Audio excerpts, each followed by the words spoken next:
नमस्कार बच्चों, स्वागत है आप सभी का हमारे YouTube चैनल की एक और नई वीडियो में। आज का हमारा जो टॉपिक है वो कक्षा 10वीं का विषय गणित का। यहाँ पर हम अध्याय 14 प्रायिकता देखने जा रहे हैं और इसके कुछ महत्वपूर्ण प्रश्नों को यहाँ हम समझने का प्रयास करेंगे जो परीक्षा के दृष्टिकोण से उपयोगी हो सकते हैं। महत्वपूर्ण प्रश्न, ये जो अध्याय है इस अध्याय के जो कुलांक हैं, कुल जो अंक परीक्षा में पूछे जाते हैं माध्यमिक शिक्षा मंडल की बोर्ड परीक्षा के अनुरूप, वो 6 अंक हैं।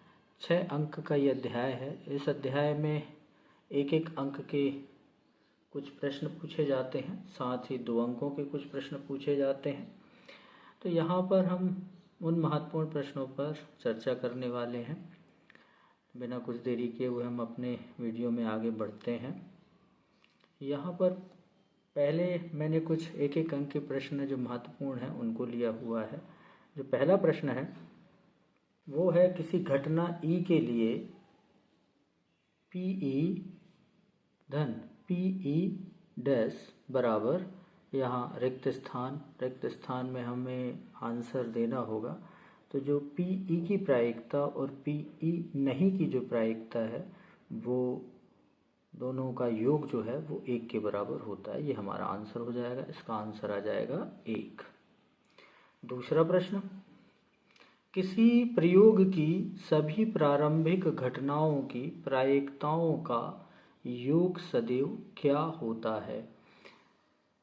किसी एक प्रयोग में उसकी सभी प्रारंभिक घटनाओं की जो प्रायिकता होती है उन सब का जब योग किया जाता है तो इनका जो योग है वो योग भी हमें 1 ही प्राप्त होता है, अर्थात इसका आंसर हो जाएगा 1। तीसरे प्रश्न को देखते हैं। तीसरा प्रश्न है, वह घटना जिसका घटित होना निश्चित है उसकी प्रायिकता क्या होगी?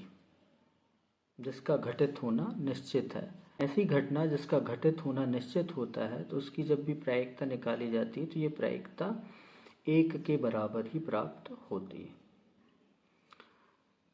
चौथे प्रश्न पर आते हैं। चौथा प्रश्न है, वह घटना जिसका घटित होना असंभव हो उसकी प्रायिकता क्या होगी? तो ऐसी घटना जिसका घटित होना असंभव होता है उसकी प्रायिकता होगी 0, अतः इसकी प्रायिकता 0 हो जाएगी। इस तरह कुछ एक एक नंबर के प्रश्न यहाँ पर हमने देखे। अब कुछ 2 अंकों के प्रश्न यहाँ पर हम देखेंगे।